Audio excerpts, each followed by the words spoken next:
जैन साथियों, इस लॉकडाउन के दौरान बहुत सारी पीड़ा, बहुत सारी तकलीफें खासतौर से इस देश के मजदूर वर्ग की देखने को मिली, प्रवासी मजदूरों की देखने को मिली। और वो हृदय विदारक दृश्य देख के आपका दिल दहल जाएगा, जिसमें एक छोटा सा बच्चा अटैची के ऊपर सोता हुआ चला जा रहा है, या फिर 16 लोगों की जान पटरी पे चली गई।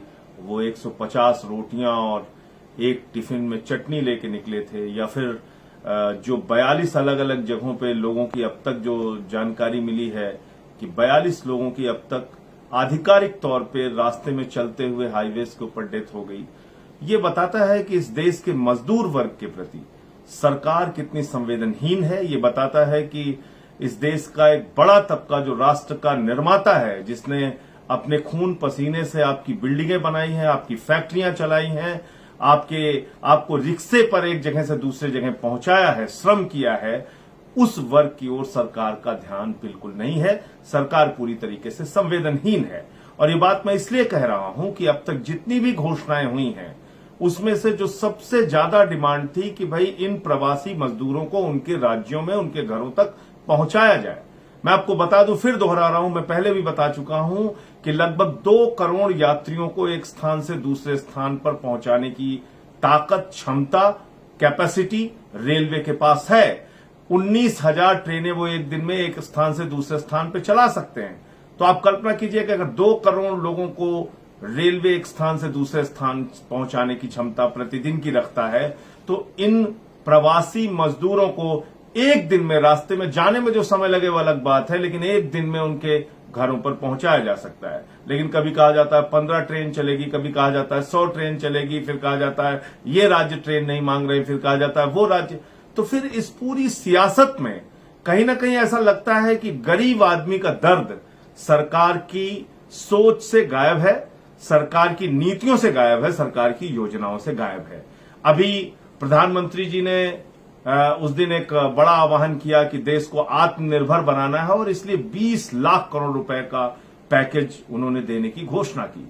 अब 20 लाख करोड़ का पैकेज सुनने के बाद ऐसा लगा कि शायद बहुत बड़ी राहत इस देश के लोगों को मिलने वाली है। और उन्होंने ये भी कहा कि वित्त मंत्री जी इसको पूरा डिटेल में बताएंगी, समझाएंगी कि कैसे हमारा 20 लाख करोड़ रुपए का पैकेज आपको मिलेगा। अब जब वित्त मंत्री जी ने परसों पहली बार ऐलान किया, फिर कल ऐलान किया, फिर आज भी उन्होंने कुछ ऐलान किया, तो इन सारे घोषणाओं के बाद, ये 20 लाख के पैकेज की घोषणाओं के बाद ऐसा लगता है जो वित्त मंत्री की डिटेल में निकल के आया कि ये कहीं ना कहीं कर्ज लेने की एक योजना है। सरकार कर्ज देने की एक योजना लेकर सामने आई है। हर वर्ग को सिर्फ कर्ज देने की बात कह रही है।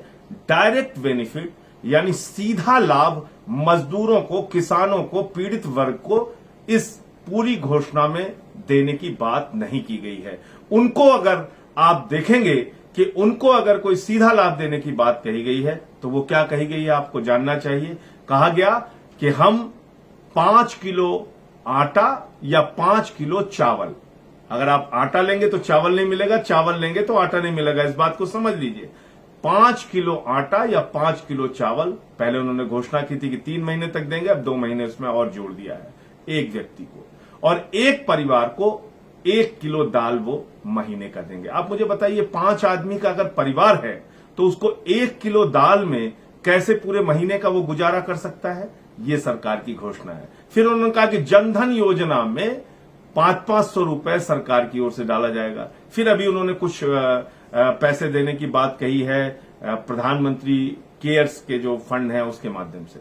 तो कुल मिलाकर जो गरीब के लिए घोषणा है उसमें सिर्फ और सिर्फ एक दिखावा मात्र है, उसमें उनके लिए कुछ भी सीधे तौर पे करने की बात नहीं कही गई है।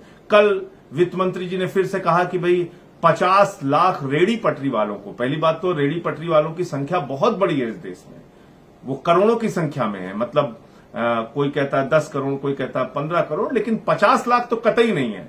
तो उन्होंने कहा कि साहब 50 लाख जो रेहड़ी पटरी वाले हैं उनको हम 10-10 हजार रुपए का कर्ज देंगे। कर्ज कोई सहायता नहीं होती, कर्ज के ऊपर इंटरेस्ट भी लगता है और उसकी वापसी भी करनी होती है। अब आप बताइए कि 10,000 रुपए का कर्ज देके आप कौन सी राहत रेहड़ी पटरी वाले लोगों को दे रही हैं? किसानों की बात अगर हम करें तो जिन किसानों की सब्जियां बर्बाद हो गई इस लॉकडाउन के दौरान, जिन किसानों को उनके उपज का मूल्य उनको नहीं मिल रहा है, उनके धान का, उनके गेहूं का उनको मूल्य नहीं मिल रहा है, जिन किसानों को अपने फल, अपनी सब्जियां, अपने फूल जिसकी वो खेती करते थे वो बर्बाद करना पड़ा, नष्ट करना पड़ा, उनको दूध अपने नष्ट करने पड़े क्योंकि उसकी मांग बाजार में खत्म हो गई थी। तो जो किसान इतना पीड़ित था उसको सीधे तौर पे सरकार की ओर से कोई मदद देने की बात कही गई क्या? बिल्कुल नहीं कही गई।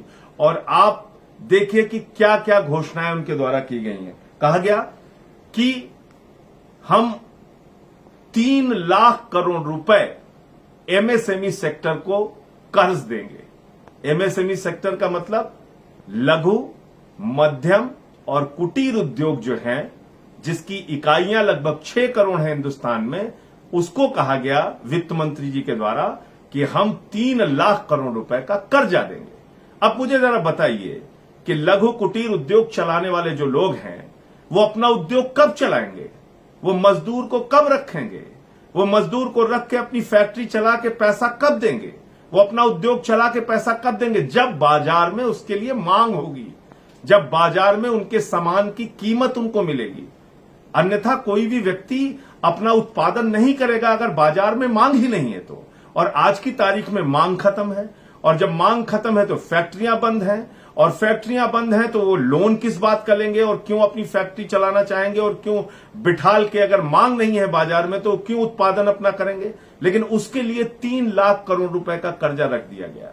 और आपको मैं बता दूं कि पिछले जब से लॉकडाउन लगा है उस समय बैंकों से कोई कर्ज ले नहीं रहा था, तो बैंकों ने अपना पैसा आरबीआई को वापस कर दिया। आरबीआई के पास लगभग 8 लाख करोड़ रुपए बैंकों के पहुंच गए हैं, तो वो कर्ज इनको बांटना ही है।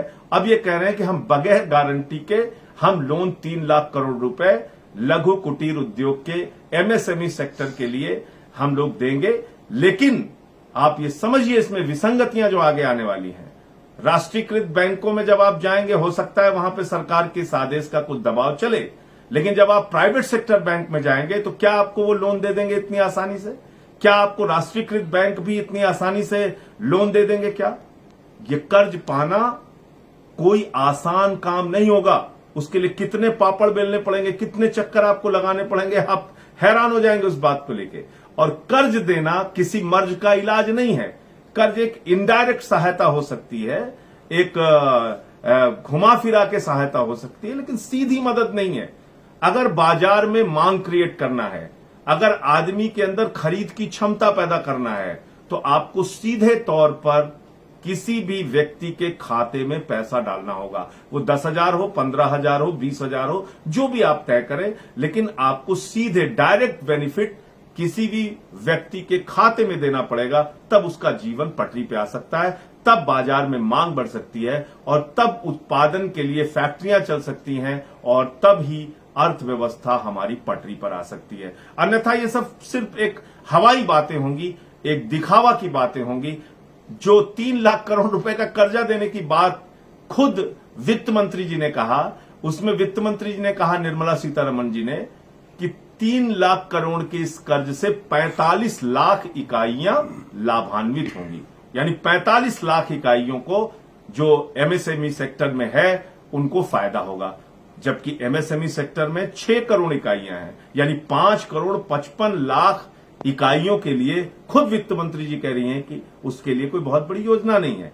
और लगभग 20-30 हजार करोड़ रुपए का बजट तो आपने ऐसा रख दिया है, ऐसा लोन देने की बात आपने कही है, जो एनपीए हो चुका है जिन कंपनियों का, जिन इंडस्ट्रीज का, जिन एंटरप्राइजेस का, और जो स्ट्रेस्ड हैं यानी दबाव में हैं और जिनका एनपीए हो चुका है, उन कंपनियों को भी लोन देने की बात सरकार की ओर से कही गई। मेरा सवाल सबसे बड़ा यह है कि भाई आप बताइए, आप 10.5 लाख करोड़ रुपए का अब तक एनपीए हो चुका है हिंदुस्तान में। एनपीए का मतलब बैंकों में जो हमारा आपका पैसा जमा था, हमारी आपकी गाढ़ी कमाई का पैसा जमा था, किसानों का, मजदूरों का, कर्मचारियों का, छोटे व्यापारियों का, वो पैसा बैंकों से उठा के चंद उद्योगपतियों को दे दिया गया।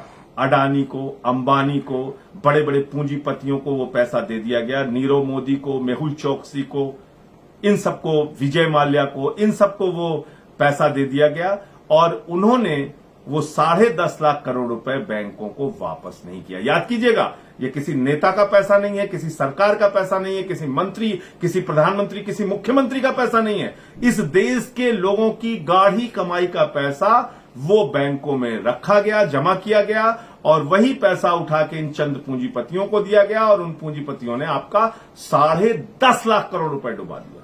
10.5 लाख करोड़ रुपए डुबा दिया, वो पैसा वापस नहीं किया। तो सरकार क्या कहती है? सरकार कहती है हमने उसका राइट ऑफ कर दिया। अब इस पे भी एक बहस देश के अंदर चलती है कि अरे भाई ये तो राइट ऑफ है, माफ थोड़ी है। संजय सिंह जी आप तो कहते हैं माफ कर दिया, माफ कर दिया। माफ नहीं किया साहब, राइट ऑफ किया है। अब ये राइट ऑफ कितना किया है? अब तक 2.5 लाख करोड़ रुपए, पिछले साल का आंकड़ा है कि इन्होंने पूंजीपतियों का 2.5 लाख करोड़ रुपए, पिछले साल आंकड़ा सुनिएगा, 2.5 लाख करोड़ रुपए पिछले साल इन्होंने पूंजीपतियों का राइट ऑफ किया। और इस साल जो अभी खबरें आई हैं उसमें 68,000 करोड़ रुपए चंद पूंजीपतियों का राइट ऑफ किया। यानी कि नीरव मोदी, मेहुल चौकसी जैसे तमाम पूंजीपतियों का पैसा राइट ऑफ किया गया है। अब राइट ऑफ और माफ की जो बीजेपी एक नकली बहस चलाती है उसकी सच्चाई भी मैं आपको बताना चाहूंगा। और राइट ऑफ का मतलब होता है बैंक के खाते से इन लोगों का नाम हटा देना। राइट ऑफ का मतलब होता है कि अगर आपने 4 साल तक बैंकों का कर्जा ठीक ढंग से नहीं चुकाया है तो उसके बाद बैंक आपका नाम बैंक के खाते से कर्जदार की सूची से हटा देते हैं अपनी बैलेंस शीट ठीक करने के लिए। लेकिन उसकी असलियत आगे क्या है? जो ये कहते हैं कि हमने माफ नहीं किया, राइट ऑफ किया। राज्यसभा में भारत सरकार का दिया गया उत्तर है जिसको मैं कोट कर रहा हूं। उनसे पूछा गया कि अरे भाई आप ये बताइए कि जितने लोन अब तक आपने राइट ऑफ किए हैं उसमें आपने रिकवरी कितनी की है, वापसी कितनी की है?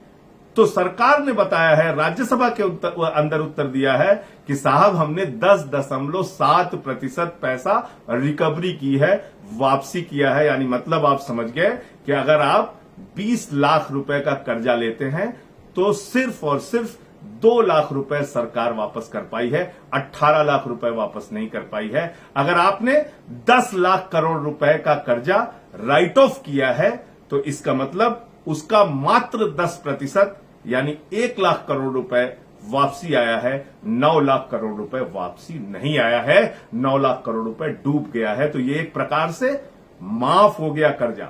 ये राइट ऑफ कह के जो मूर्ख बनाने का काम करते हैं, 90% पैसा तो वापस आता ही नहीं। अगर ऐसे ही राइट ऑफ करना है तो जो किसानों ने कर्जा ले रखा है उनका भी राइट ऑफ कर दो, उनका भी नाम बैंक के खाते से हटा दो। मजदूरों ने जो कर्जा ले रखा है उनका भी नाम खाते से हटा दो, बैंक के खाते से उनका भी राइट ऑफ कर दो। छात्रों का पैसा राइट ऑफ कर दो, छोटे व्यापारियों का पैसा राइट ऑफ कर दो। उनका कर्जा माफ करने की बात आती है तो उनके लिए आपके पास पैकेज नहीं है।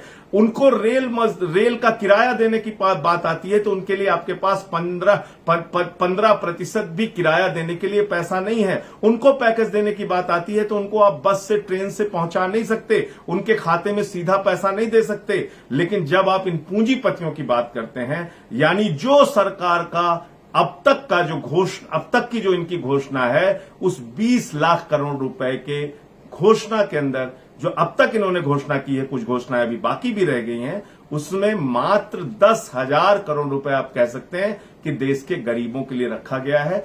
बाकी पैसा सिर्फ और सिर्फ एक दिखावा मात्र है, एक कर्ज के तौर पे जो आपसे वापस लिया जाएगा। सीधे तौर पे कोई सहायता नहीं दी गई। 4 करोड़ रुपए देश के करोड़ों लोगों के लिए और 10.5 लाख करोड़ रुपए चंद पूंजीपतियों का माफ कर देना।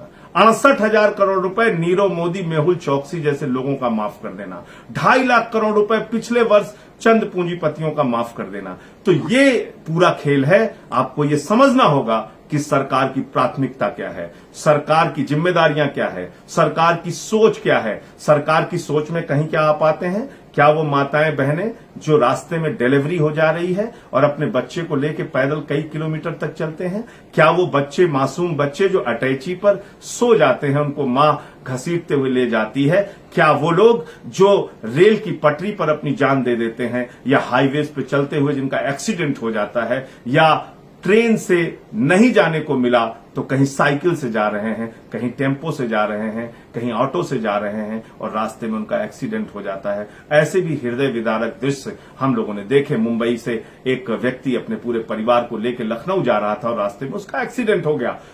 क्या उनके बारे में कोई सोच, कोई योजना, कोई राहत, कोई पैकेज इस 20 लाख करोड़ में दिखती है आपको? नहीं, सिर्फ और सिर्फ लोन बांटो योजना है ये, कर्ज बांटो योजना है ये, आम आदमी को मजबूत करने की योजना नहीं है। मैं कुल मिलाकर इतनी बात आपसे कहना चाहता हूं। और साथ ही साथ आपने आत्मनिर्भर शब्द बहुत सुना होगा, तो मैं पूछना चाहता हूं कि आत्मनिर्भर आप किसको बना रहे हैं?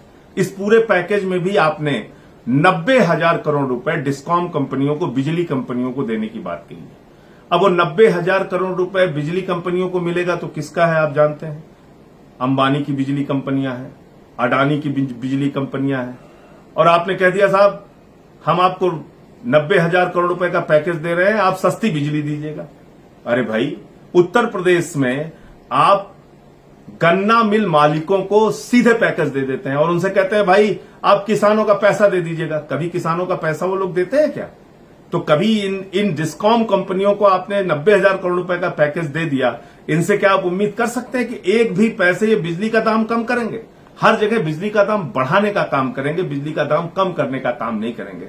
तो इसी प्रकार से मैं ये कहना चाहता हूं कि इस पूरे पैकेज में, इस पूरी योजना में जो कुछ भी है वो दिखावा मात्र है और मात्र 10,000 करोड़ के आसपास का गरीबों के लिए पैकेज है, जो कुछ भी नहीं है, जिससे कोई आप हालत देखिए कि दिल्ली सरकार के शेल्टर होम की फोटो, दिल्ली सरकार के शेल्टर होम की फोटो वित्त मंत्री जी दिखा रही हैं कि साहब ये हमारी राहत की योजना है और ये हमारा पैकेज है, उसकी फोटो वो अपने प्रेस कॉन्फ्रेंस में दिखा रही हैं। आप इनका मानसिक दिवालियापन सोचिए कि ये कह रही हैं कि 18,000 करोड़ रुपए टैक्स पेयर्स का रिफंड, जिसका नाम ही रिफंड है, यानी आपका पैसा आपको मिलेगा, वो 18,000 करोड़ रुपए भी ये अपने पैकेज में गिनवा रही हैं। आप इनकी मानसिकता देखिए कि one nation one ration card, ये घोषणा रामविलास पासवान जी ने 20 जनवरी 2020 को की। उन्होंने कहा कि 16 राज्यों में ये योजना लागू हो चुकी है, one nation one ration card. लेकिन कल वित्त मंत्री जी उसको दोबारा गिनवा रही थी अपने पैकेज में, अपनी योजना में, अपनी राहत में, कह रही थी one nation one ration card इस देश में होगा। अरे भाई, ये तो 6 महीने पहले 20 जनवरी को, लगभग 5 महीने पहले 20 जनवरी को आपके ही सरकार के मंत्री रामविलास पासवान जी बता चुके हैं।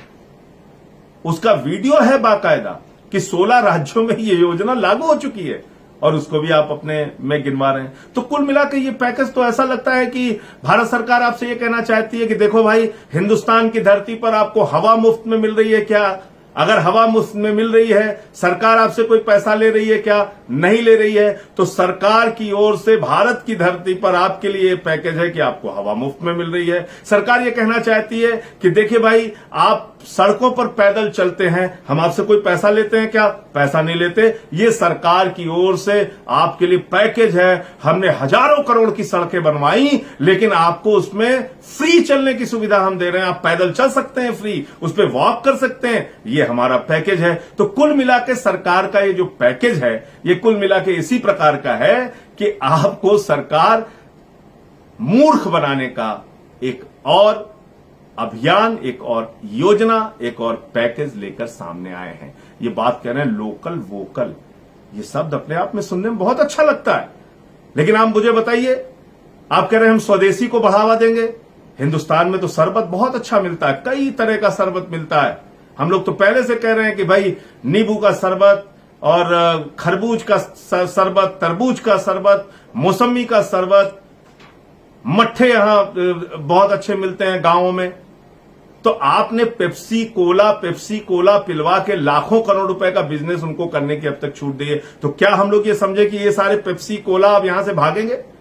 ये अंकल चिप्स यहां से भाग जाएगा? ये तमाम कॉलगेट वाले ये सब बंद कर देंगे? अब हिंदुस्तान में अपना मंजन बिकेगा क्या? अब हिंदुस्तान में अपने शरबत लोग बेचने के लिए छूट होगी क्या? अब ये आलू का चिप्स बनाने के लिए जो पेप्सी कंपनी को आपने हिंदुस्तान के अंदर बुला रखा है, वो अंकल चिप्स की जगह अब हिंदुस्तान की माताएं बहनें अपने चिप्स बनवा के बेच पाएंगी क्या? क्या आप इनको भगा रहे हैं हिंदुस्तान से? अरे आपकी सोच और आपकी विचारधारा तो ये है, शर्म आती है कहते हुए रक्षा जैसे संवेदनशील क्षेत्र में 49% की एफडीआई की छूट मोदी सरकार ने, भारतीय जनता पार्टी की सरकार ने दी है। यानी 49% विदेशी निवेश की छूट रक्षा जैसे संवेदनशील क्षेत्र के अंदर भाजपा सरकार ने दी है।